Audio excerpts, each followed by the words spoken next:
What is going on, you guys? Alex chasing back here with a brand new video, and the Dallas Mavericks are Western Conference champions, gentlemen sweeping the Minnesota Timberwolves to Cancun.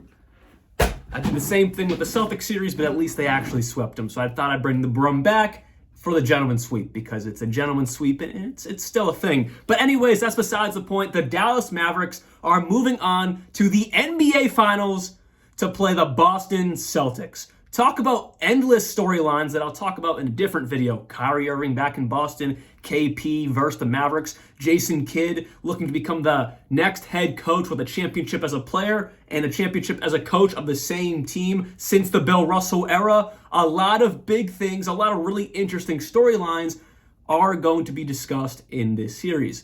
But that's for a different video. Right now, I want to talk about last night and what went wrong for the Timberwolves and what pretty much everything went right for the Dallas Mavericks. So let's just talk about the Wolves first because they're the losers in this situation. And I want to make a separate video kind of diving into what they can do this offseason to bolster up their team and really become a true championship contender. But let's just talk about them briefly. And last night, I will say, this was the first game where both Karl-Anthony Towns and Anthony Edwards had really good games and lost.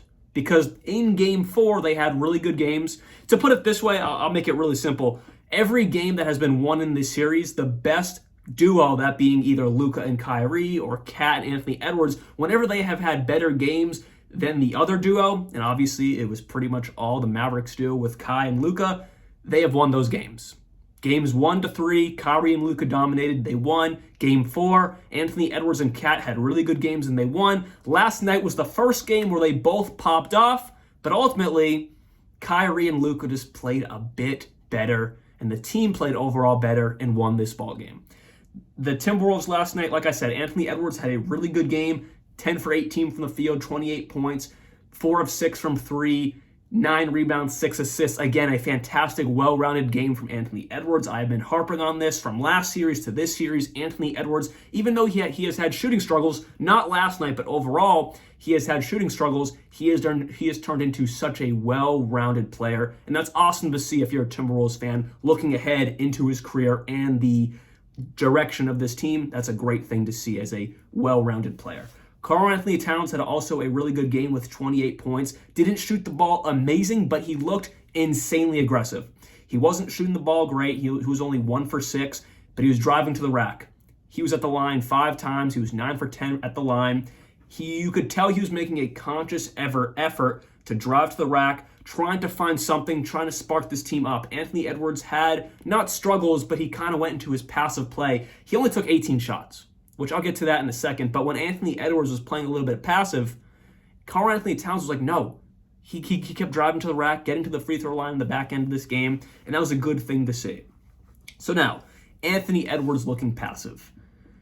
In the back end of this game, before Coach Finch and the Timberwolves took the starters out, he was passing up a lot of opportunities. 2 possessions in a row, or it was at least like within like a minute or two of each other, Anthony Edwards drove and kicked it out to Kyle Anderson, and he clanked both of them.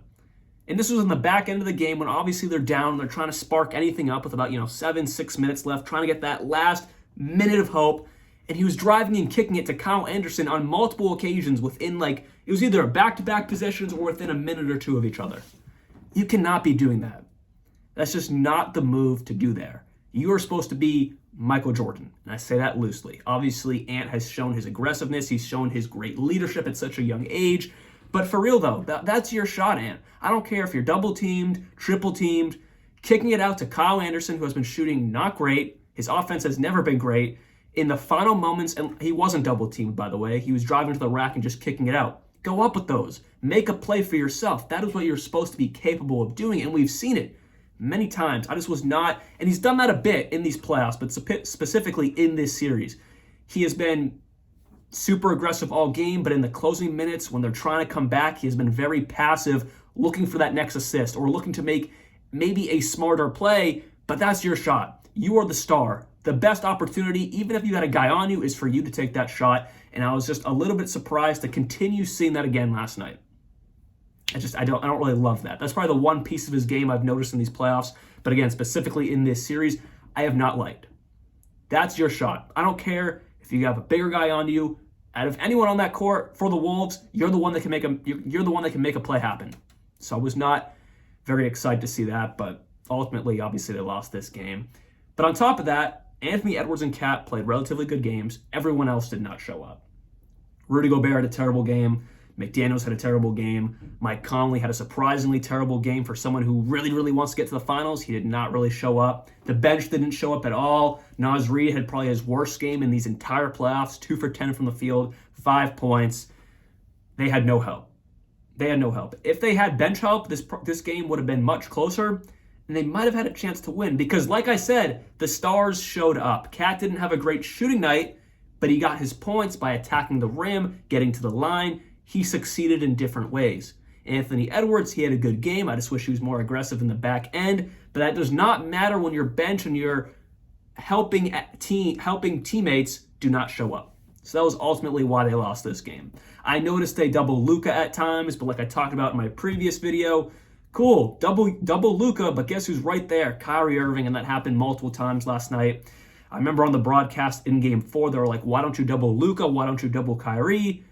Because if you do that, it creates an easier opportunity for a one-on-one situation or a wide-open shot for either Kai or Luka. They tried it last night. Again, Kyrie Irving just got easy shots up or did his one-on-one thing and got to the basket, whatever it was. The continuation of issues the Timberwolves were having on defense in the paint came up again last night because Derek Lively came back. He looked good. He got hit in the back of the head again, but he got back up from that. Gafford had a great game. The Gafford and Lively Twin Towers, so to speak, is going to be extremely interesting to see how the Celtics guard that because KP hopefully comes back Game 1, but on top of that, he hasn't played in over a month, so it's going to be interesting to see him already defending 2 of the best lob threats in the league. Again, I don't want to dive too deep into that game and those matchups, but it is interesting to see how dominant Lively and Gafford were with someone like Gobert. I think it's only going to be stronger against someone like KP and then Al Horford. Interesting matchup there. But then again, the Mavericks, great game. But it really just comes down to Kyrie and Luka dominating, with both having 36 points. Fantastic overall game for the Dallas Mavericks. But like I just said, it starts with Kai and it starts with Luka. And they're going to go as far as they can take them. So there's a great matchup in the finals coming up. Don't feel bad if you're a Wolves fan because a lot of people didn't even think you were going to make it this far. I didn't think you were going to make it this far. I thought, I'm embarrassed to say it, but I thought you were going to get bounced out round 1 in a deep 7-game series against the Suns, but you dominated that. And then you won in 7 games against the defending champions. You guys have nothing to feel bad about because you're a young team. You have a couple guys who are getting older in their prime, but it's still a relatively young team. Your number 1 star, who's going to be the face of the league relatively soon, at least one of the top 3 faces of the league, and Anthony Edwards, he's 22. So you got nothing to feel bad about. You'll be back in this position very, very soon, and then ultimately to the promised land in the finals, competing for a championship. So I wouldn't even feel bad.